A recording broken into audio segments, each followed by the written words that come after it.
네, 안녕하십니까. D센터 NFT 세미나의 진행을 맡은 아나운서 조민재입니다. 이번 NFT 세미나는 NFT 산업의 현재와 미래에 대해 논의하고 교류하는 장을 마련하기 위한 자리입니다. 특히 NFT 프로젝트에서 커뮤니티의 중요성과 NFT 생태계 발전이라는 주제를 중심으로 업계 관계자, 동아리, 블록체인 미디어 관계자분들 간 다양한 의견을 수렴하고자 합니다. 뿐만 아니라 세미나 종료 후에는 참석자분들을 중심으로 NFT 커뮤니티를 강화하기 위한 교류의 자리도 마련했는데요. 이번 세미나가 NFT를 기반으로 뻗어나갈 여러 산업의 발전 방향과 대한민국 NFT 산업의 비전을 다각적으로 함께 논의해보는 소중한 기회가 되기를 기대하겠습니다. 현재 세미나가 진행되고 있는 이곳 델리오 라운지에서는 은행과 같이 가상자산 예치, 랜딩에 대한 상담이 가능한데요. 세미나의 본격적인 시작에 앞서 넘버원 크립토뱅크 델리오 정상호 대표님의 인사 말씀 들어보겠습니다. 네, 안녕하세요. 델리오 정상호 대표입니다. 5분 정도 간략하게 저희 소개를 좀 드리도록 하겠습니다. 저희 회사는 2018년에 설립이 된 법인이고요. 올해로 4년차 된 회사이고, 가상자산 파이낸스를 주로 하고 있는 회사입니다. 랜딩으로 시작이 됐고, 비즈니스는. 그리고 현재는 이제 예치, NFT, 덱스 사업까지 하고 있는 회사이고요. 현재는 저희가 가상자산 뱅크 서비스를 지금 하고 있습니다. 델리오는 저기 보시는 바와 같이 업비트 같은 거래소는 이제 한국 거래소 KRX와 유사하다 이렇게 이제 보시면 될 것 같고, 저희 회사는 은행과 증권사를 합해 놓은 그런 비즈니스 모델을 가지고 있다 이렇게 보시면 될 것 같고요. 다루는 자산이 이제 주로 가상자산이다, 이런 점이 좀 차이가 있겠습니다. 저희는 가상자산 사업자를 현재 취득을 했고요. 그래서 제도권 금융사로, 가상자산 금융사로 현재 발전을 하고 있습니다. 저희 서비스들을 좀 말씀을 드리겠습니다. 상당히 좀 서비스가 많은데, 저희가 랜딩 비즈니스를 현재 하고 있고요. 그러니까 가상자산을 담보로 가상자산이나 이제 피앗을 대출해주는 그런 사업이라고 보시면 될 것 같고, 그 다음에 델리오 수합이라고 하는 덱스 서비스를 현재 지금 하고 있습니다. 그리고 예치 서비스를 하고 있는데, 은행의 예금과 비슷한 서비스다 이렇게 보시면 될 것 같습니다. 그래서 자유롭게 입출금이 되면서, 그리고 이제 저희 또 뱅크 서비스를, 예치 서비스를 이용을 하면 또 어느 정도 이자도 좀 받아갈 수 있는 이제 그런 서비스라고 보시면 될 것 같고요. 그리고 저희가 01ETC라고 하는 NFT 서비스를 현재 지금 하고 있습니다. 이 NFT 이 서비스에 대해서는 제가 좀 구체적으로 뒤에 조금 더 길게 좀 말씀을 드리도록 하겠습니다. 그리고 볼트와 같은 일종의 커스터디 서비스를 하고 있고, 그리고 저희가 가상자산을 이제 운용하는 자산 운용도 지금 현재 하고 있고요. 그리고 관계사로 저희가 가상자산을 담보로 피앗을 대출해주는 그런 현재 서비스를 하고 있습니다. 01ETC에 대해서 조금 더 구체적으로 좀 말씀드리자면, 현재 01ETC는 NFT의 민팅하고 그다음에 거래가 지금 다 가능한 서비스이고, 기존의 NFT 거래소와 좀 다르게 저희가 NFT를 담보로 랜딩하는 서비스를 저희가 지금 이제 일부 제공을 하고 있고요. 그러니까 NFT를 담보로 가상자산을 빌릴 수 있는 서비스다 이렇게 보시면 될 것 같고, 저희가 NFT 렌탈 사업을 또 준비를 하고 있습니다. 그래서 기존 NFT를 가지고 계신 이제 홀더들이나 이제 크리에이터들이 있을 텐데, 이분들이 디지털 액자에 NFT를 전송을 하고, 그렇게 전송된 이제 NFT가 갤러리나 또는 이제 행사장에서 쉽게 전시가 된다든지, 또는 어떤 NFT를 이제 렌탈하고자 하시는 분들에게 이제 전송을 해서 NFT를 이제 이용하실 수 있게 하는 그런 서비스라고 보시면 될 것 같습니다. 그래서 NFT 렌탈 서비스는 저희가 내년 초 정도 서비스를 본격적으로 할 예정이고, 현재 관련된 기술 개발은 어느 정도 완료가 되어 있습니다. 그래서 저희가 NFT 같은 경우에는 현재 크게 기술적으로는 두 가지가 이제 좀 필요한 기술인데, 하나는 현재 NFT 같은 경우는 그 원본에 대한 해킹이라든지 복제가 가능합니다. 물론 이제 NFT 자체는 상당히 보안성이 있어서 그 NFT를 위조나 변조를 할 수는 없겠지만, 그 NFT 원본을 보관하고 있는 스토리지는 보안이 상당히 취약하거든요. 그래서 원본 파일이 유출이 되거나 해킹에 의해서 이럴 가능성이 충분히 있는데, 저희가 그 NFT 스토리지 관련된 기술을 통해서 원본 파일이 안전하게 보관 관리될 수 있도록 하는 것이 하나가 있고, 그리고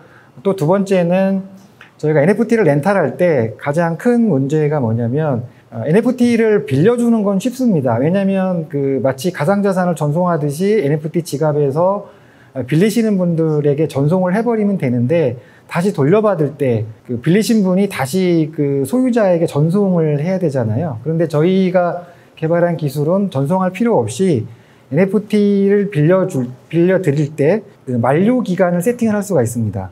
그래서 3일을 세팅을 하고 빌려드리면 그 NFT를 이제 렌탈하신 분이 3일 동안 전시를 하고, 3일이 지나면 자동으로 NFT가 그 만료가 돼서 더 이상 볼 수 없는 이제 그런 어떤 그 기술을 저희가 이제 개발을 했습니다. 그래서 델리오는 저희가 가상자산 랜딩 기업으로 시작했지만, 현재는 그 크립토 뱅크로서의 서비스를 저희가 하고 있고, 그리고 NFT 01ETC라고 하는 NFT 거래소를 통해서 이제 다양한 서비스를 저희가 할 예정이고요. 향후에 현재는 저희도 다른 NFT 거래소와 유사하게 이제 작품이나 어떤 창작물 위주로 NFT를 거래를 하고 있는데, 물론 이제 그 분야도 상당히 의미 있는 분야지만, 저희 01ETC는 그런 어떤 창작물이나 아트, 예술 작품뿐만 아니라 실제 기업에서 필요한 NFT, 그러니까 예를 들면 쿠폰을 NFT로 발행을 한다든지 이용권을 NFT로 발행한다든지 하는 그 분야, 약간 B2B 비즈니스 분야에 조금 더 집중을 하고 있습니다. 그래서 관련된 기술들을 이제 개발을 하고 있고, 제가 이제 앞에서 말씀드린 그런 형태의 기술들을 개발을 하고 있고, 01ETC는 그 창작물, 예술 작품뿐만 아니라 이제 기업에 필요한 NFT, 그리고 현물을 대신해서 발행하는 NFT, 이 분야로 점점 이제 확장할 예정이다, 이렇게 이제 말씀드릴 수가 있겠습니다. 그래서 여기까지가 간략하게 저희 이제 그 사업에 대한 소개가 되겠고요. 행사 끝날 때까지 좋은 시간이 되셨으면 좋겠습니다. 네, 감사합니다. 네, 델리오 정상우 대표님의 따뜻한 인사 말씀과 유익한 소개 말씀 정말 다시 한번 감사드립니다. 다음으로는 디센터 NFT 세미나를 주최한 저희 디센터에서 본 행사의 취지를 설명드리기 위해 잠시 도유리 취재팀장님을 모시겠습니다. 따뜻한 박수로 맞이해 주시기 바랍니다. 네, 안녕하세요. 서울경대 디센터 취재팀장 도유리입니다. 오늘 귀한 발걸음 해주셔서 감사합니다. 디센터에 대해서 짧게 소개해드리면요. 디센터는 서울경대 산하 블록체인 전문 매체로 지난 2018년도에 창단됐습니다. 국내 최초의 블록체인 전문 매체로 NFT는 물론이고 웹3, 암호화폐 등 생태계 전반을 전문적으로 다루고 있습니다. 오늘 이 자리는요, NFT를 다각도에서 논의해보고자 마련됐습니다. 지난 6월 뉴욕에서 열린 NFT NIC 행사 이후로 NFT에 대한 논의 범위가 확장되고 있습니다. 단순히 NFT를 발행해서 판매하는 데 그치는 게 아니라 커뮤니티 그리고 인프라 기술까지 다방면으로 NFT 사업 영역이 넓어지고 있습니다. 오늘 이 두 분들 모시고 그런 NFT를 다각도로 이야기해보는 자리를 마련하게 된 게 이번 행사의 취지입니다. 여러분들께 유용하고 유익한 시간이 되기를 바랍니다. 감사합니다. 네, 도유리 취재팀장님 명쾌한 설명 너무나 감사드립니다. 그리고 디센터 NFT 세미나의 첫 시작을 함께 해주신 우리 델리오 정상우 대표님의 따뜻한 말씀에도 다시 한번 감사드리겠습니다. 다음으로 디센터 NFT 세미나의 첫 번째 주제인 NFT의 열쇠, 커뮤니티에 대한 발표로 시작을 열어보도록 하겠습니다. NFT 프로젝트를 진행하는 데 있어서 가장 핵심이 되는 역량은 뭐니 해도 바로 커뮤니티겠죠. 이 NFT 커뮤니티의 중요성과 다양한 사례에 대해 NFT 소셜 플랫폼 디파인의 이기쁨 커뮤니케이션 리드님께서 발표를 진행해 주시겠습니다. 안녕하세요. 저는 웹3 소셜 플랫폼 디파인에서 커뮤니케이션 리드를 맡고 있는 이기쁨이라고 합니다. 먼저 세미나를 시작하기 전에 제가 어떻게 세션으로 초대받았는지 제 백그라운드를 한번 설명하고 싶어서요. 간단히 만들어 봤는데요. 저는 웹3 이더리움 세상에서 머니그리드라는 네이밍으로 활동하고 있고요. 2017년도 말에 처음 개인 투자를 시작해서 취미도 크립토, 특기도 크립토로 하다가 이제 드디어 직업까지 크립토로 전향하게 되었습니다.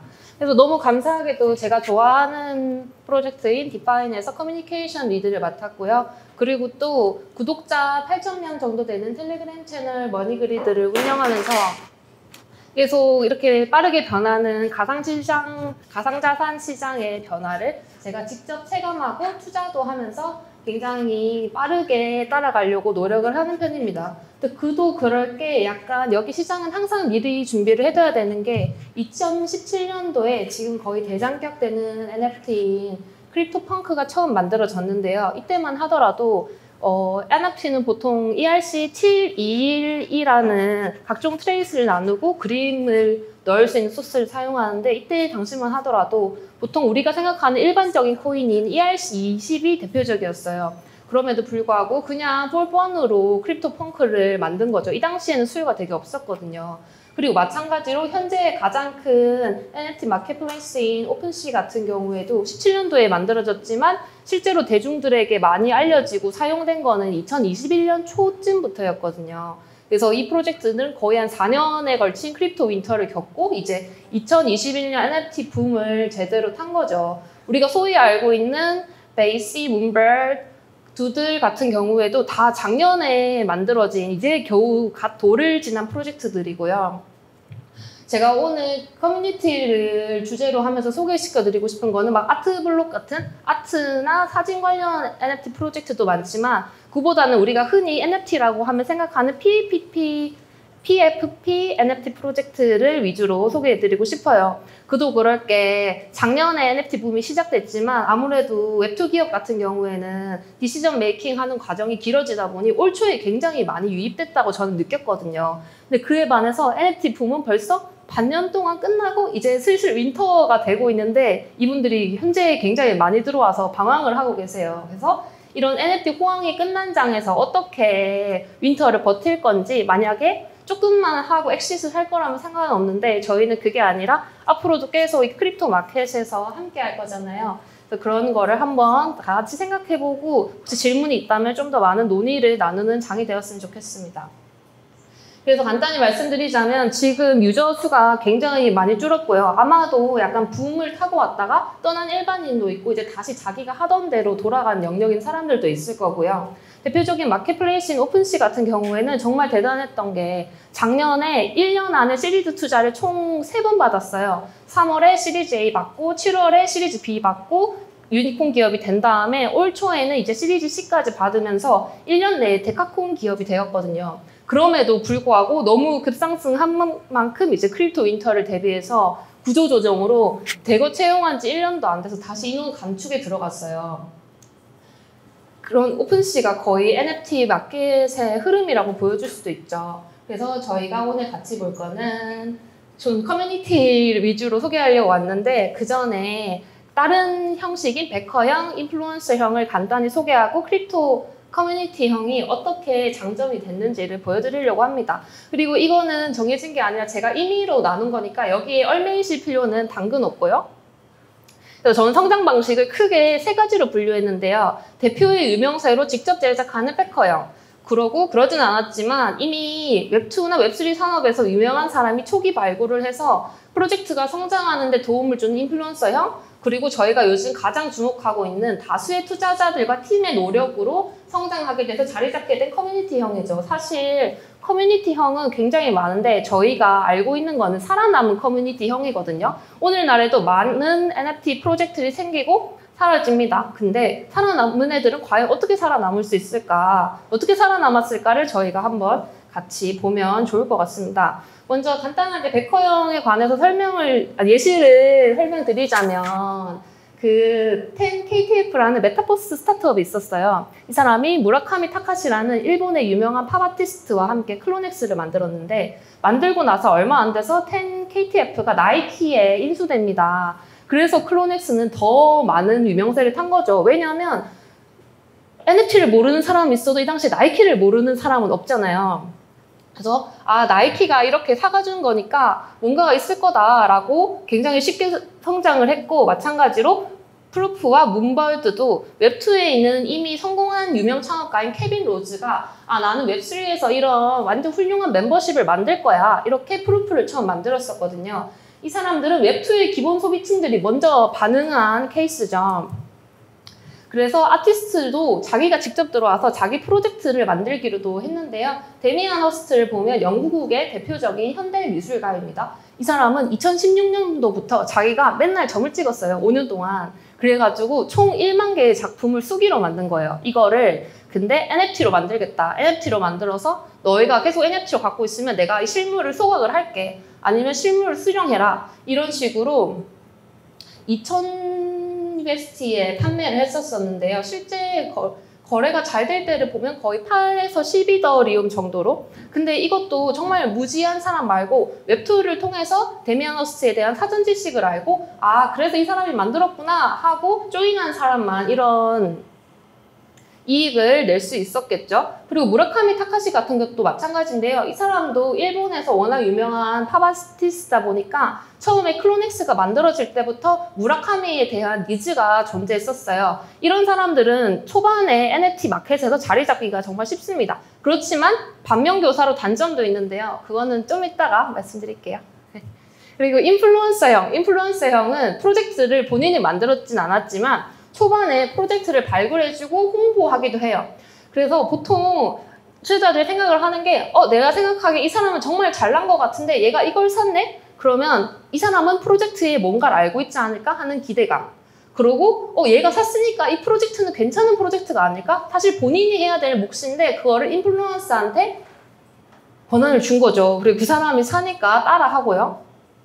근데 인플루언서형은 좀 약간 조심해야 했었던 게 이게 인플루언서의 추천이 있더라도 본인 스스로의 검증하는 로직이 필요합니다. 왜냐하면 긍정적 예시처럼 온체인 데이터 툴 난센이 있는데 거기 대표가 퍼치 펭귄을 초반에 구매한 뒤에 아직까지 잘 홀딩해주고 있어요. 그럼 사람들은 여기는 온체인 데이터를 다루는 곳이라서 누구보다 크립토 시장의 변화에 민감한데 아직까지 프로필 사진으로 해주고 있네. 약간 이 귀여운 NFT에 뭔가 매력이 있을 거야 라고 긍정적으로 생각을 해주게 되는 거죠. 반대로 부정적 예시는 이미 웹2에서 많은 팬층을 거느렸던 미국의 래퍼인 리루지가 어떤 NFT를 슈링하면서 프로필 사진으로 선정해줬는데요. 그리고 다음 날에 갑자기 모든 관련된 내용을 삭제합니다. 그런데 이렇게 되면 다시 소생하기가 쉽지 않거든요. 나는 이 인플루언서가 진짜 추천인 줄 알았는데 알고 보니까 돈을 받고 몰래 광고를 해준 거야. 그러면 유저들한테 오히려 역효과가 나죠. 그래서 이런 점들을 조심해야 하고요. 반면 성장하기는 정말 어렵지만 한번 잘 됐을 때 쉽게 롱런 할 수 있는 프로젝트도 있어요. 바로 팀과 홀더들이 함께 프로젝트의 가치를 바텀업으로 성장시켜 나가는 커뮤니티형인데요. 대표적인 예시가 베이시, 두들 같은 것들이 있죠. 이거를 보면서 또 약간 조심해야 될 게 많은 분들이 원숭이 너무 못생겼어. 안 할게요. 원숭이 너무 못생겼어. 내가 훨씬 더 예쁘게 만들 수 있을 것 같은데? 그래서 실제로 예쁜 그림을 가져왔어요. 근데 사실 베이스의 홀더들은 이 베이스의 가치를 보고 수집하는 거지 얘가 예뻐서 사는 게 아니거든요. 그래서 여기 커뮤니티형을 성장시킬 때 키포인트는 그림의 퀄리티나 작가의 유명세가 NFT 가격을 항상 상승시켜주진 않는다. 초반에 이러한 마케팅 포인트로 붐이 있을지라도 그거를 계속 유지하고 프로젝트를 이어나가려면 팀과 홀더들이 계속 프로젝트의 가치를 지켜줘야 합니다. 그래서 커뮤니티형 NFT를 보고 전 굉장히 많이 느꼈던 게 얘네들은 NFT 투자자들의 니즈를 잘 충족시켜줬다 생각을 했어요. 그래서 그 니즈 중에 어떤 게 있을까라고 또 제가 임의로 4가지를 생각을 해봤는데요. 이것도 정해진 틀이 아니니까 같이 질 필요는 없고요. NFT 투자자들은 예쁜 그림보다는 더 높은 수익성을 원한다. 그래서 많은 블루칩 프로젝트들이 단지 내 거만 홀딩하고 있는 게 아니라 그거를 갖고 있을 때 새로운 에어드랍을 해줬었어요. 메이시 같은 경우에는 자식 같은 느낌의 메이시. 그러고 나 이제 토큰을 낼 거야. 근데 이 BAYC 홀더들에게 에어드랍을 줄게 해서 토큰도 10,000개를 주고 나 이제 메타버스로 산업을 성장할 거야 해서 아더디드도 주고 그냥 예쁜 그림을 갖고 있는 게 아니라 우리 유가랩스라는 회사의 가치에 투자하고 싶으면 베이시를 갖고 있어봐. 그러면 우리가 토큰을 낼 때도 주고 메타버스를 할 때도 주고 새로운 NFT를 만들 때도 너희에게 혜택을 줄게. 거의 주주의 권한이죠. 다만 이 그림이 됐을 뿐이고요. 그리고 마찬가지로 아까 메커형에서 설명드렸던 프루프 같은 경우에도 케빈 로즈가 처음 만들 때 우리 멤버십을 갖고 있으면 너네가 항상 돈을 벌게 해줄게. 이렇게 정말 확신하는 언급을 했었어요. 그리고 실제로 퀀텀키, 문버드, 오디티 등 둘 다 보시면 본인이 갖고 있는 NFT 이상의 부수익을 약속을 해줬어요. 근데 그러다 보니까 얘네들이 다음에는 또 나에게 어떤 수익을 줄까? 이렇게 홀딩을 할 수 있는 게 되는 거죠. 그리고 두 번째 니즈, 알파 그룹에 속한 소속감인데요. 흔히 학연, 지연, 혈연이라는 말이 있듯이 저희가 사회에서 굉장히 좋은 인연을 만나고 그거를 유지해가는 과정은 굉장히 힘들어요. 근데 웹3 같은 경우에는 단순히 한국, 서울에 한정되는 게 아니라 전 세계에 있는 인플루언서들과 또 내가 이 캐시를 가지고 NFT를 하나 사는 것만으로 그들과 얘기할 수 있고 DM 할 수 있고 이렇게 직접 만나서 소통할 수 있는 자리가 되는 거예요. NFT NRC 같은 경우에도 에피페스트라고 그 베이시 홀더들을 대상으로 굉장히 큰 이벤트들을 했었는데요. 다른 초청권을 받으려면 힘들었을 건데 그 사람들은 나는 이런 NFT를 갖고 있다. 이게 하나의 내 멤버십 카드가 되고 이렇게 평소엔 잘 못 어울릴 사람들과 NFT를 한 개 가지고 있는 것만으로도 잘 어울릴 수 있는 이런 카드가 되는 것 같습니다. 그래서 실제로 보면 한국에서도 최근 웹3 사업을 시작하시는 대표님들이 베이시를 가장 많이 사세요. 그도 그럴 게 똑같은 말을 해도 그냥 제가 제 사진을 걸고 막 너무 좋아요 하면 좋구나 하는데 BAYC 프로필 사진을 걸고 이거는 정말 제가 보증합니다 하면 이렇게 대단한 사람이 추천하는 프로젝트에는 도대체 어떤 비밀이 숨겨져 있을까? 그냥 한 말임에도 괜히 숨은 뜻을 해석하고 나 혼자 과대 해석해서 이런 디제니 추천해 준 거니 되게 좋을 거야 이런 소속감을 심어주는 거죠.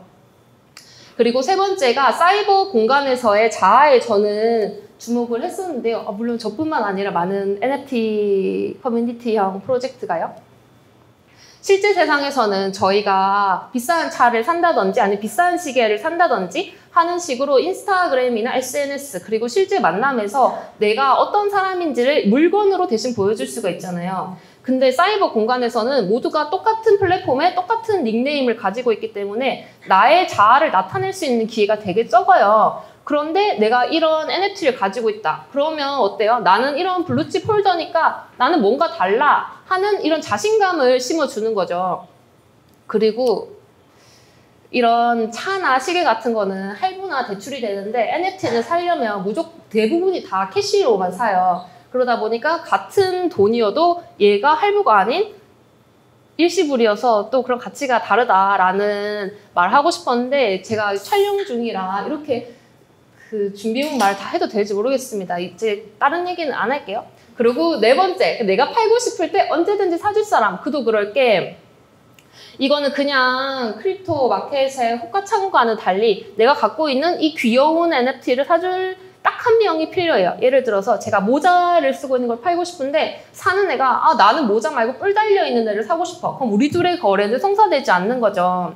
근데 그렇지만 커뮤니티형으로 잘 성장한 프로젝트라면 나 이 NFT 괜찮은데 너도 사봐. 근데 일단 아무거나 사서 일단 빨리 들어와봐. 이렇게 주변 지인들에게 많이 추천을 해줘서 유동성도 충분하고 거래량도 굉장히 많이 발생합니다. 그래서 투자자들은 보통 살 때 내가 이렇게 제대로 엑시트할 수 있을까라는 생각을 굉장히 많이 해요. 그도 그럴 게 지금 NFT 시장에는 콜렉팅을 하려고 들어온 사람들도 물론 있긴 하지만 그보다는 기존 크립토에서 투자를 하다가 NFT 투자로 넘어온 케이스들이 많잖아요. 그 사람들은 초반에는 약간 수익성만을 보고 왔거든요. 근데 그게 무조건 나쁘다는 게 아니라 콜렉팅으로 하려는 유저도 존중하고 수익성을 보장받으려는 유저도 존중을 하다 보니 이렇게 바닥 가격인 플로어 프라이스도 많이 신경을 쓰게 되는데요.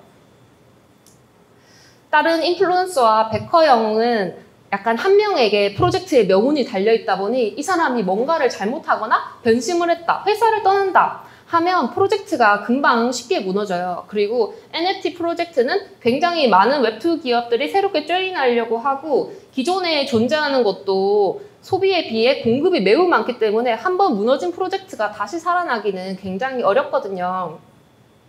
그래서 한번 무너지지 않고 지속 가능성 측면에서 한두 분기 하고 엑시트할 게 아니라 이 계속 다가올 크립토 윈터를 계속 유지해 나가려면 커뮤니티형 NFT가 굉장히 유리합니다. 그리고 또 커뮤니티형 NFT의 특징으로는 약간 빠져나가기 힘든 것도 있는데요. 인플루언서형이나 백커형 같은 경우에는 헤드가 있어서 그 사람만을 모두가 바라보고 있지만 커뮤니티는 보면 구성원들이 함께 관계를 만들고 유지하고 있어요. 그동안 현실 세계에서 해오던 사회적 관계를 이제는 컴퓨터 안에 들어가서 외국인 친구도 만나고 나보다 나이 많은 친구도 어린 친구도 그냥 프로필 사진만 걸려 있어서 나랑 같은 NFT를 갖고 있으니까 괜히 친구가 되는 거죠. 그래서 얘기를 해보면 정말 어린 초등학생인 친구도 있고 미성년자인 친구도 있고 막 자녀들이 장성한 친구도 있고 그렇지만 보통은 다 거기서 사회적 관계를 맺고 친구가 되죠. 이게 상호적인 관계이다 보니 서로 끊기가 힘들어서 더 커뮤니티형 NFT들이 잘 유지되는 게 아닌가 생각을 해요. 그리고 하락장이 오면서 상승장 때는 가격이 방어해주니 더 이상 마음을 잡을 필요가 없었었는데 하락장이 오다 보니 팀에서도 이제 실제로 유저들의 만남을 주최해주고 지원해주고 홀더들도 이제 하락장이니까 우리 한번 만날까 해서 더 친해져서 잘 못 떠나게 되는 그런 게 있지 않나 합니다. 그리고 제가 NFT 시장의 키가 커뮤니티라고 했는데 사실 아까 초반에 말했듯이 NFT 시장은 시작한 지 얼마 되지 않았어요. 그래서 지금 1년 남짓 동안은 커뮤니티가 키가 됐을지 모르지만 앞으로 산업은 10년, 20년 계속될 건데 여기가 계속 키가 되려면 그냥 지금 흐름을 잘 탔으니까 몸에 맡기자 이게 아니라 팀에서도 계속 노력을 해줘야 됩니다. 만약에 본인이 NFT를 갖고 있는 게 있다면 오늘 집에 가서 이 프로젝트를 보면서 내가 이거를 갖고 있는 게 나의 수익성에 도움이 될까? 지금 당장의 한 분기 말고 1년, 2년을 봤을 때 이렇게 롱텀 관점에서도 한번 생각해 볼 필요가 있다고 생각해요. 그래서 그 중에서도 되게 잘해주고 있는 게 기존 NFT를 갖고 있으면 아까 말했듯이 그냥 이거는 예쁜 그림이 아니라 우리 회원의 멤버십이고 거의 에퀴티가 돼서 이거 갖고 있으면 앞으로 우리 프로젝트가 성장할 때 지분을 나눠줄게 하는 형식으로 BAYC 갖고 있으면 아더디드라는 메타버스 땅을 주고 프루프라는 멤버십을 갖고 있으면 대표적인 PFP인 뭉버드를 준다든지 하는 형식으로 계속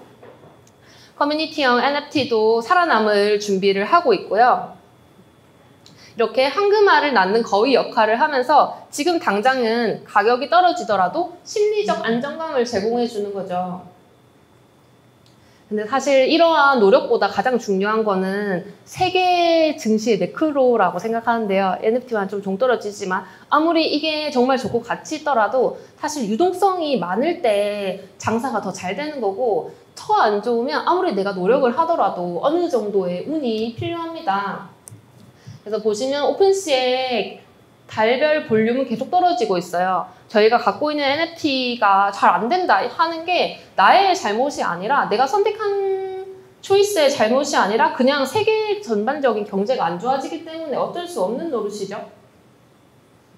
그래서 이 블루칩 프로젝트도 살아남으려면 지금처럼 하는 것만이 아니라 또 또 새롭게 살아남을 킥이 필요하다고 생각합니다. 그중에서 지금 가장 잘하고 있는 거는 커뮤니티 유지지만 앞으로는 또 어떤 블루칩 프로젝트들이 나올지, 그리고 저희도 그냥 나 이거 갖고 있는데 나는 그냥 같이 투자해서 자식에게 물려줄 거야 라고 그냥 시간에만 맡기는 게 아니라 저희도 항상 분석하고 찾아보고 제안할 게 있으면 제안하고 항의하고 이런 식으로 액티브한 유저가 돼야지 제가 몸담고 있는 프로젝트 역시 더 성장을 할 수 있다고 생각하거든요.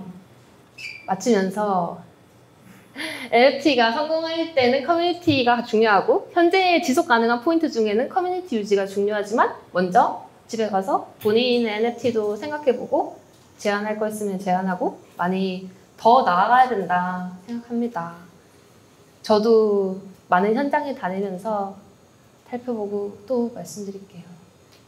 네, 감사합니다. 혹시 이에 관해서 더 나누실 내용이 있거나 궁금하시면 여기 QR코드를 찍으시면 제 개인적인 연락처도 나오고 명함도 있으니까 언제든지 자유롭게 연락 주시고요. 혹시 제 발표를 들으시면서 더 궁금한 거나 이건 좀 아닌 것 같은데 하는 게 있으신 분은 지금 Q&A 시간에 질문해 주시면 저희가 2차적인 이야기도 나눠보고 너무 좋을 것 같아요. 제가 너무 저 혼자만 말을 다 해서 민망한데 여기가 아무래도 녹화되고 있다 보니 직접 말하기 좀 애매하신 분은 나중에 개인톡으로라도 연락을 주시면 저도 이런 거에 얘기하는 걸 굉장히 좋아하거든요. 저희가 더 의미 있는 시간을 가질 수 있지 않을까 싶습니다. 제가 준비했던 것보다 너무 긴장돼서 말을 빨리 했는데요. 그럼에도 잘 들어주셔서 너무 감사합니다.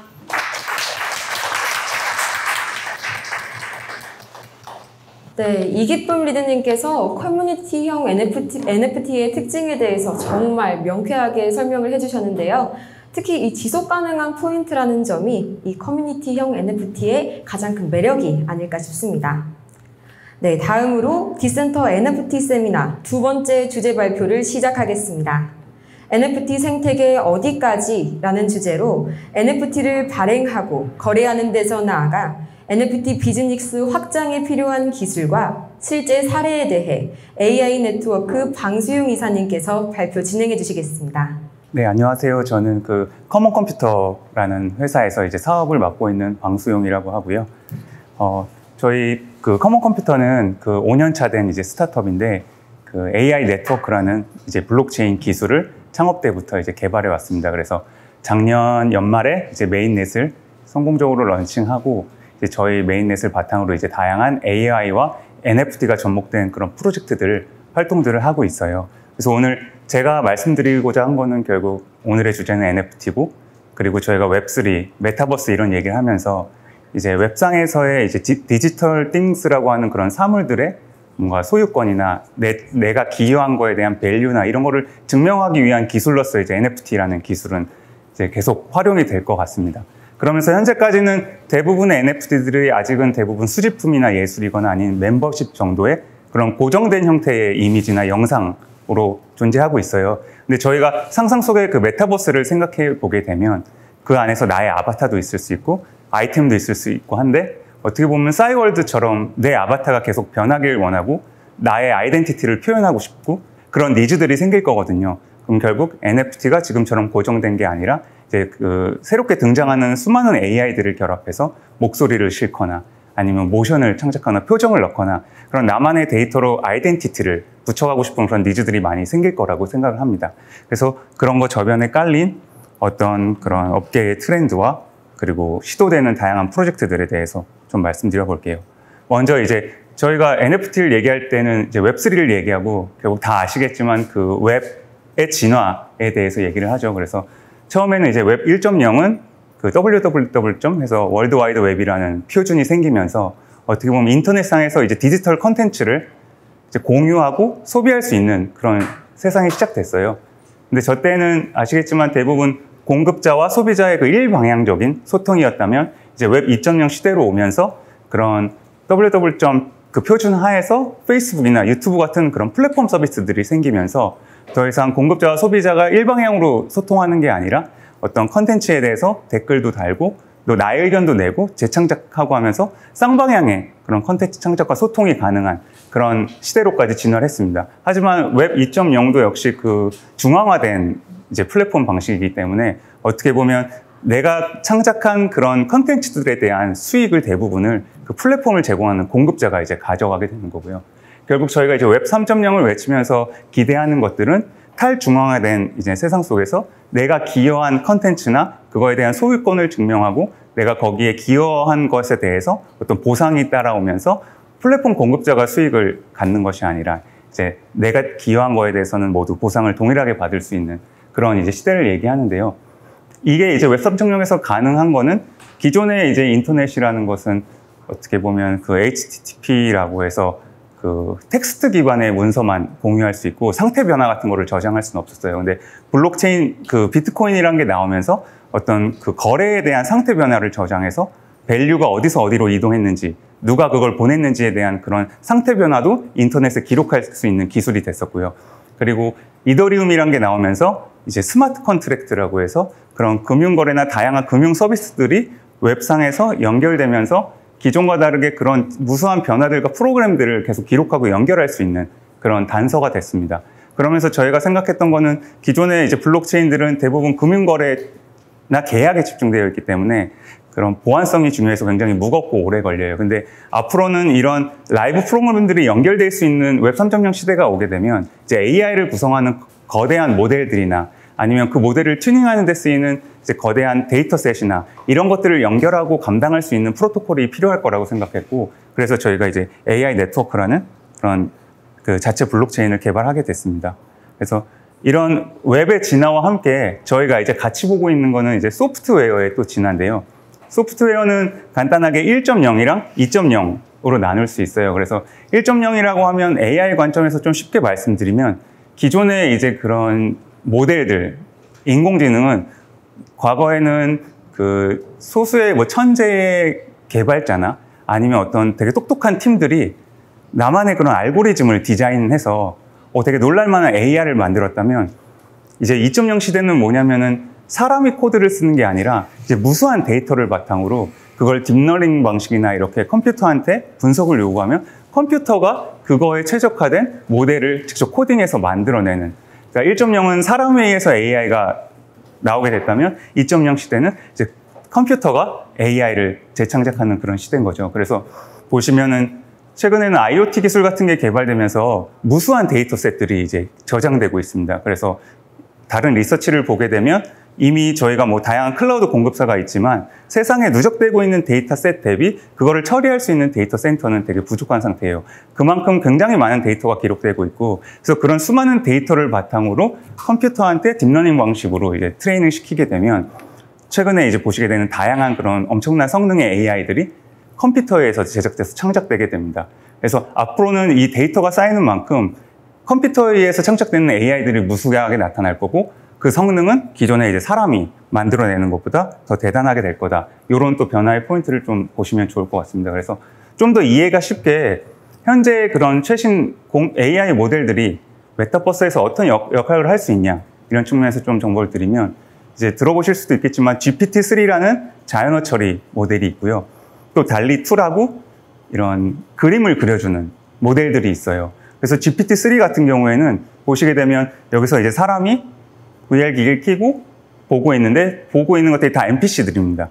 그래서 컴퓨터에 창작된 캐릭터들인데, 예를 들면 이 핫도그 모델이다, 핫도그를 파는 사람이다 하면은 그 GPT-3 모델을 사용하게 되면 내가 만들고 싶은 캐릭터를 텍스트로 쓰는 거예요. 뭐 핫도그 파는 사람, 뭐 핫도그 메뉴 ABC, A는 얼마, 생성하게 되면 이 텍스트 정보만으로도 이미지 같은 거를 생성할 수 있고 그 캐릭터가 지능을 가질 수 있게 됩니다. 그래서 실제 여기서 대화를 하게 되면 뭐 하는 사람이야 하면 나 핫도그 파는 사람이고, 어떤 거 팔아 라고 하면 핫도그 메뉴와 가격이나 그런 거래까지 되는 거죠. 그래서 이런 텍스트만으로도 메타버스상에 이런 나만의 창작물을 만들 수도 있고요.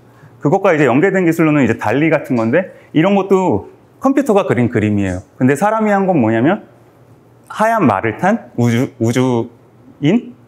그쵸? 우주 여행사라고 했을 때 이런 그림을 만들어줍니다. 그리고 같은 데이터를 넣어서 또 생성을 했을 때 또 다른 새로운 이미지를 만들어요. 그래서 어떻게 보면 무수한 데이터로 그런 트레이닝된 거대한 모델들이 점점 많아지고 있고, 이렇게 나의 조그만한 나만의 데이터로 굉장히 다양한 창작물을 만들 수 있는 그런 세상이 오고 있다고 보시면 좋을 것 같습니다. 그래서 이런 것들이 결국 웹 3.0에서는 이제 나만의 데이터로 손쉽게 AI를 창작하고 그런 것들이 NFT화돼서 이제 메타버스 상에서 살아나가면서 또 다른 데이터들로 튜닝되고 이제 지능이 점점 증강되는 그런 NFT로 갈 거라고 보고 있어요. 그래서 NFT도 보게 되면 처음에는 단순히 정지된 그런 이미지 중심으로 되다가 요즘에는 다양한 음악이나 영상이나 이렇게 변화하면서 NFT를 소유한 사람들이 더 재미를 느낄 수 있게 하고 궁극적으로는 저희는 이런 간편하게 개발할 수 있는 AI 모델들을 활용해서 나만의 데이터로 나만의 목소리를 넣는다든지 표정을 넣는다든지 다양한 AI가 접목된 이런 데이터 기반으로 지능 증강이 가능한 그런 AI 기반의 NFT 시대가 올 거라고 보고 있습니다. 그리고 이렇게 그 NFT가 얼마나 세상에 많아질 거냐라고 봤을 때 저희가 이제 메타버스 상에서 지금은 아직은 NFT가 시작 단계이기 때문에 관심 있는 사람들만 이제 구매를 하고 그러고 있지만 향후에는 실제 메타버스가 저희 실생활에 더 가까이 올수록 결국 기본적으로 사람들이 나를 대변할 수 있는 아바타 한두 개 정도의 NFT를 갖게 될 거고 그리고 그 NFT를 꾸미기 위한 아이템들도 다 내가 창작을 했든 남이 창작을 했든 NFT화가 될 겁니다. 그래서 10년 뒤에는 인구 곱하기 최소 10배 이상의 그런 디지털 NFT들이 형성될 거라고 보고 있고요. 이제 저희가 보는 거는 결국 이 NFT를 나만의 아이덴티티를 표현하기 위해서 사람들이 이제 AI를 접목하고 싶은 니즈는 당연하게 점점 많아질 거라고 보고 있어요. 근데 거기서 저희가 해결해야 되는 건 뭐냐 하면은 결국 이 AI 아까 그 말씀드린 GPT-3나 달리나 이런 것들이 사용하기 되게 쉬워 보이지만 그 성능이 굉장히 압도적인 만큼 그 AI 그 모델의 크기가 굉장히 큽니다. 그래서 GPT-3 모델 같은 경우에도 국내에서 뭐 네이버 같은 회사가 튜닝해서 한국어 모델을 만들려고 할 때도 제가 알기로는 뭐 그 100억 원 이상의 인프라를 투자해서 이제 엄청난 데이터로 트레이닝을 해야만 새로운 나만의 서비스를 만들 수 있는 걸로 알고 있어요. 그래서 과거에는 뭐 천재 개발자나 되게 똑똑한 팀들이 작은 단위의 모델들을 많이 만들었다면 앞으로는 거대한 그런 컴퓨터가 만들어낸 모델이 왔을 텐데 과연 그거를 일개 개인들이 쉽게 가져다가 나만의 데이터를 트레이닝하고 서비스화해서 운영할 수 있는 인프라는 누가 제공할 수 있는가라는 게 이제 저희가 생각하는 문제고 그거를 해결하기 위해서 이제 AI NFT 그리고 그게 기반이 되는 이제 AI 네트워크라는 프로토콜을 만들게 됐어요. 그래서 결국 그러한 거대한 모델들을 해결하기 위해서는 가장 필요한 건 이제 컴퓨테이션 능력이겠죠. 그래서 보통 GPU라고 하는 그런 칩일 수도 있고 그리고 거대한 데이터들을 운영해서 모델을 트레이닝하기 위한 인프라가 필요한데 이제 저희 AI 네트워크는 에어비앤비 같은 개념이라고 봐주시면 좋을 것 같아요. 그래서 세상에 있는 다양한 데이터 유유 자원들을 AI 네트워크에 연결하고 그 거대한 이제 인프라를 기반으로 그 위에 최신 이제 공개 모델들이나 데이터셋이나 이런 것들을 이제 저희는 컨테이너라는 기술을 활용하는데 라이브 프로그램 형태로 포장을 해서 이 데이터 센서와 실시간으로 연결함으로써 실제 사용자들은 이 다양한 그 AI 관련된 모듈들을 라이브 서비스로 쓸 수 있는 그런 기술이라고 좀 이해해 주시면 좋을 것 같습니다. 그래서 좀 더 간단히 설명드리면 이런 AI 네트워크 프로토콜이 작동하면서 가능한 이제 NFT에 연관된 서비스들이 뭐냐고 하면은 이제 티처블 NFT라는 저희 이제 서비스가 있어요. 이거는 이제 나만의 그 NFT 캐릭터 이미지에 챗봇을 붙일 수 있는 이제 서비스입니다. 그래서 기존의 챗봇 모델을 사용한다고 하면은 그 모델을 가져와서 그걸 쓰기 위한 자원을 내가 확보하고 그걸 돌리기 위한 소프트웨어를 설치해서 복잡한 과정을 셋업한 다음에 이제 트레이닝 파이프라인을 갖추고 나서야 내가 튜닝을 해서 AI를 쓸 수 있었다고 하면은 저희의 이제 티처블 NFT 그 솔루션은 여기서 원하는 내 모델을 고르고 내 NFT를 지갑을 연결해서 띄우고 뭐 내 카톡 데이터를 업로드한 다음에 트레인 모델 버튼만 누르면 그 모델을 트레이닝하기 위해 필요한 컴퓨테이션 자원이나 데이터나 그리고 모듈들이 다 저희 AI 네트워크에 연결되어 있어서 기다리기만 하면 코딩이나 아니면 나만의 인프라 없이도 이제 내 AI를 만들고 그걸 접목시켜서 서비스화할 수가 있습니다. 저희가 그래서 그런 기술들을 바탕으로 그 AI와 NFT를 접목하기 쉬운 그런 인프라를 만들어가고 있고요. 그래서 궁극적으로 저희는 결국 거대한 그 컴퓨터 네트워크를 만들고 그 위에서 다양한 이제 AI, NFT를 돌려가는 게 목표입니다. 그래서 어떻게 보면 저희가 그래서 이런 AI와 데이터를 활용한 이제 NFT 프로젝트를 다양하게 하고 있어요. 그래서 그 중에서도 몇 가지 사례를 말씀드리면 더 이해가 좋으실 것 같은데, 이거는 저희가 올해 CES 서울관에 나가서 이제 데모했던 그런 컨텐츠입니다. 그래서 저희는 그 베이비샤크 NFT를 같이 협업을 하고 있는데, 예를 들면 기존에는 이제 NFT가 딱 하나만 고정된 이미지만 있었겠죠. 근데 예를 들면 내가 커스터마이즈를 하고 싶어서 커스터마이즈를 하고, 또 여기에 그 트위터 내 그 핸들을 넣게 되면 내가 트윗했던 데이터들을 쭉 가져와서 내 트윗 말투와 비슷한 챗봇까지 붙여서 나만의 이제 AI NFT를 이 클릭만으로 생성할 수 있습니다. 그리고 생성된 그 NFT의 메타 데이터들이 저희 그 블록체인에 기록돼 갖고 이 캐릭터가 저희가 제공하는 메타버스 상에 갔을 때 여기서 이제 내가 만든 캐릭터가 동일한 형태로 구현이 될 수 있고요. 또한 이 메타버스 상에 있는 NFT들이랑 이제 채팅을 할 수가 있습니다. 어떻게 보면 나의 말투를 가진 NFT와 이제 챗도 할 수 있고, 또 두 번째로 가능한 건 이게 단순히 그 온라인 상에서뿐만이 아니라 저희가 이제 게임조이라고 이런 하드웨어 게임기도 이제 구현을 했는데요. 내가 생성한 NFT의 그런 색상과 표정 데이터가 블록체인에 기록되어 있기 때문에 그거를 불러와서 내 NFT 캐릭터로 이제 게임을 할 수도 있습니다. 그래서 어떻게 보면 단순히 NFT 이미지를 소유하는 것뿐만이 아니라 그게 메타버스 상에서 걔와 채팅 대화도 할 수 있고, 또 내가 다양한 온라인이나 오프라인에서의 게임 디바이스 상의 걔를 불러와서 활동을 하면서 가지고 논다는 느낌을 줄 수 있는 거죠. 그래서 이런 것들이 그 AI NFT 프로젝트의 하나로 봐주실 수 있으면 좋을 것 같고요. 두 번째로 저희가 AI NFT라는 거 개념 자체가 좀 그런 기술적인 측면이다 보니까 이해가 어려울 수 있어서 그 삼성동의 언커먼 갤러리라는 그런 NFT 갤러리를 한 2주 전부터 오픈을 했습니다. 그래서 첫 전시는 이 베이비샤크 NFT로 했었었는데요.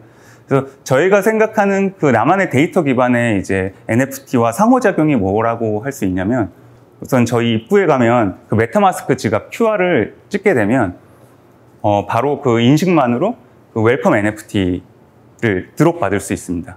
그 다음에 그 저장과 동시에 내가 랜덤하게 받은 이 캐릭터의 색상이나 이제 이 형태? 이런 메타데이터들이 저희 AI 네트워크에 기록될 수가 있고요.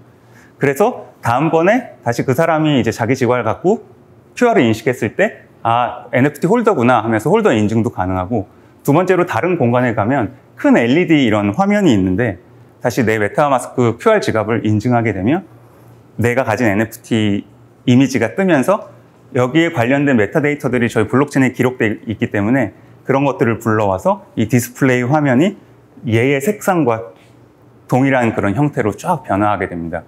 그래서 이 경험도 어떻게 보면 내가 NFT만큼 갖고 지갑에서 보고 있는 것뿐만이 아니라 이런 내 NFT 관련된 데이터들이 기록되어 있기 때문에 그거 기반으로 오프라인 공간 내에서도 이제 다양한 상호작용을 하면서 아, 내 NFT가 나랑 같이 존재하고 있구나. 뭔가 가지고 노는 듯한 그런 느낌을 줄 수 있다고 이해하시면 좋을 것 같고요. 그래서 저희는 이런 언커먼 갤러리를 바탕으로 현재는 이제 베이비샤크 NFT 그 전시는 끝났지만 이런 데이터와 AI 기반의 상호작용이 가능한 그런 NFT 관련된 콘텐츠 전시를 지속해 나가려고 하고 있습니다. 그리고 추가로 한 두 가지 정도 더 그 AI NFT 프로젝트를 설명드리자면 미니에그 NFT라는 프로젝트가 있어요. 얘는 저런 형태의 그 에그의 NFT인데 내가 어떤 데이터로 상호작용했는지에 대한 그런 데이터들이 블록체인에 기록되고 그 데이터를 기반으로 나중에 이 미니에그에서 부화되는 캐릭터의 형태나 성격을 결정하게 됩니다. 그래서 두 가지를 할 수 있는데요. 똑같이 NFT를 이제 이런 메타버스 공간에 불러와서 내가 말을 걸면서 얘한테 어떤 형태의 말을 했는지를 기록해갖고 사랑스러운 말을 많이 했는지 공격적인 말을 많이 했는지 이런 감정 분석을 통해서 얘가 어떤 데이터를 많이 들었는지도 기록되게 되고, 두 번째로는 얘도 역시 이런 미니에그 플러스라는 디바이스를 구현을 했어요.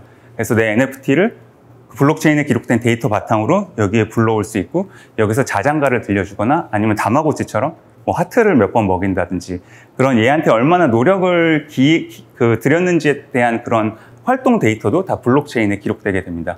그래서 그런 데이터를 기반으로 나의 기여도나 내가 어떻게 소통했는지의 그런 감정 형태에 따라서 뾰족뾰족한 애가 부화될 수도 있고 이제 사랑스러운 하트 모양의 애가 부화될 수도 있고 색상이나 이런 것들이 내가 이 NFT와 상호작용한 데이터 기반으로 이제 구현될 수 있는 거죠. 그래서 어떻게 보면 그 NFT가 메타버스에 존재하고 그것과 발생되는 다양한 상호작용하는 데이터들이 블록체인에 기록되고 그걸로 모델을 튜닝해서 나만의 AI를 붙일 수도 있지만 이런 식으로 내가 기여한 데이터 기반으로 내가 키워나간다는 그런 느낌을 주는 NFT 프로젝트들이 이제 많아질 수 있다고 이해하시면 좋을 것 같아요. 그리고 마지막으로는 저희가 소울픽션이라는 이제 NFT가 있는데 얘는 그 대규모 챗봇을 홀더들이 다 같이 키워나가는 프로젝트입니다. 조금 이해가 어려우실 수 있지만 제가 차근차근 좀 설명을 드려보면 이 배경은 그 미래의 화성에 도착한 그 인류를 대표할 수 있는 챗봇을 개발하는 거예요. 근데 미래의 화성에 갔을 때 삶이 어떤지는 아무도 모르잖아요. 근데 홀더들이 미래의 화성에 갔을 때 삶은 이럴 거야. 사람은 몇 명 살 거고 음식은 뭘 먹고 어떤 인프라들이 있고 건물이 있고 이런 거를 텍스트 기반으로 이 모델한테 계속 대화를 하면서 주입을 할 수가 있습니다. 그래서 그런 그 홀더들이 같이 만든 그 텍스트 데이터가 세계관이 되고 그 데이터 기반으로 이제 챗봇을 트레이닝하게 되는 거고요. 그래서 이 챗봇을 계속 트레이닝하면서 나중에 가능한 게 뭐냐면 실제 미래의 화성에 도착한 그런 인류를 대변할 수 있는 이제 챗봇 수준의 인공지능이 되게 되면 걔가 NFT로서 하나의 그 존재가 돼서 메타버스 상을 돌아다니면서 인터뷰 같은 것도 이제 가능할 거고요. 그런 걸로 이제 발생되는 수익이 있게 된다면 그게 이제 홀더들한테 분배될 수 있는 좀 중장기 대규모 프로젝트죠. 근데 제가 말씀드리고 싶었던 건 어쨌든 이런 미래에 대한 세계관 자체도 어떻게 보면 그런 커뮤니티 기반으로 같이 지식을 모으고 내가 얼마나 다양한 스토리를 서로 데이터 기반으로 얘한테 기여했는지에 따라서 되게 놀라운 수준의 AI 챗봇을 만들 수도 있는 거고 또 이 챗봇이 실제 잘 돼서 그런 수익이 발생할 때에는 또 이 내가 그 텍스트 기반으로 기여했던 데이터들의 그 양이나 내가 얼마나 많은 데이터를 했는지도 그 홀더마다 기록이 다 남을 거거든요. 그럼 그거에 따라서 이제 내가 기여도도 달라지기 때문에 어떻게 보면 이걸 만든 사람들이 다 같이 보상을 받을 수 있는 그런 생태계도 이제 AI와 데이터와 NFT가 결합된 형태로 구현될 수 있다고 보시면 좋겠습니다. 그래서 저희는 이 AI NFT도 생소한데 AI NFT라는 것도 생소하실 수 있어서 요번에 그 NIC NFT 행사에 갔을 때 브루클린에서 아예 2층짜리 공간을 불러서 이런 AI NFT 관련된 행사를 처음으로 기획해 봤어요. 그래서 우리나라나 아니면 글로벌적으로 이런 AI와 NFT를 접목해서 다이나믹한 NFT를 하고자 하는 프로젝트 팀 10개들을 데리고 가서 같이 일주일 동안 이제 이런 커뮤니티 네트워킹 파티도 하고 전시도 했었습니다. 그래서 어떻게 보면 아시는 프로젝트도 있고 아닐 수도 있지만 뭐 간단히 몇 개 말씀드리면 이제 스트라디바리우스 NFT라고 해서 그런 스트라디 바이올린, 오래된 바이올린의 그런 음색을 AI가 듣고 재창작한 이제 요즘 스타일의 또 다른 클래식 곡들을 담은 그런 이제 AI NFT도 있고요. 이제 MITI라고 사람의 얼굴을 인식해서 내 NFT 그 PFP가 내 표정에 따라 같이 입도 움직이고 눈도 깜빡이는 그런 이제 안면 인식, 표정 인식 기술이 적용된 AI도 있고 이제 다양한 이런 이터너티라고 그 가상 아이돌을 기반으로 한 NFT도 있고 하면서 이렇게 그 AI와 NFT가 접목된 다양한 활동들은 사람들이 이해하면서 이제 나만의 AI NFT를 만들어갈 수 있는 그런 생태계를 좀 구축해 나가고 있습니다. 그래서 이제 마지막 페이지인데요. 결국 저희는 그 이 NFT를 바탕으로 나만의 것을 이제 증명하고 내 창작에 기여한 그런 밸류를 인정받는 니즈와 함께 이게 메타버스에서 살아가면서 결국 나만의 아이덴티티를 얼마나 더 여기에 적용하고 창작할 수 있는지에 대한 니즈가 많이 생길 거고 거기에는 이제 계속 등장하는 수많은 그런 AI들을 접목하고 싶은 시도가 생길 거라고 보고 있어요. 그래서 저희는 AI 네트워크라는 프로젝트로서 그런 것들이 가능할 수 있는 인프라가 되고자 하는 거고요. 궁극적으로 이런 것들이 가능해지게 된다면 기존에는 어떻게 보면 컨텐츠 IP를 가진 기업들이 내가 컨텐츠를 만들어내고 그것과 관련된 소비 시장을 만들고 굿즈를 만들고 해서 하나의 시장 내에서 이제 제한된 영역에서의 수익이 있었다면은 이제 NFT가 되면서 가능해진 건 뭐냐면 그 재창작을 통한 세컨더리 마켓이 무한하게 생길 수 있다는 거거든요. 그래서 저런 컨텐츠 IP를 가진 회사들이 NFT로 그것을 가지고 재창작할 수 있는 기회를 주고 AI를 접목하든 또는 아니든 이제 그런 가진 사람들이 커뮤니티 기반으로 다양한 그 NFT 권리를 바탕으로 재창작한 컨텐츠들이 수많은 또 컨텐츠 IP의 그런 세컨더리 마켓으로 커나가면서 이제 엄청난 또 시장이 형성될 거라고 보고 있습니다. 그래서 이런 과정에 있어서 AI가 어떻게 이제 동작할 수 있을지 저희가 그리고 어떤 기여를 해 나갈 수 있을지 그런 걸 많이 관심 갖고 지켜봐 주시면 좋을 것 같아요. 네, 여기까지 발표를 마치겠습니다. 감사합니다. 나만의 아이덴티티, 나만의 NFT. 정말 앞으로 펼쳐질 AI 네트워크에서의 NFT의 유익한 전망이 정말 기대되는데요. 이상으로 디센터 NFT 세미나 발표 세션을 모두 마치도록 하겠습니다. 높은 식견과 경험들을 바탕으로 향후 NFT 산업이 나아가야 할 방향에 대해 소중한 의견을 주신 발표자 및 참가자분들께 다시 한번 감사 말씀드립니다. 저희 디센터 역시 탈중앙화 시대를 선도하는 미디어로서 NFT 산업의 발전을 위해 총력을 기울일 것을 약속드립니다. 감사합니다.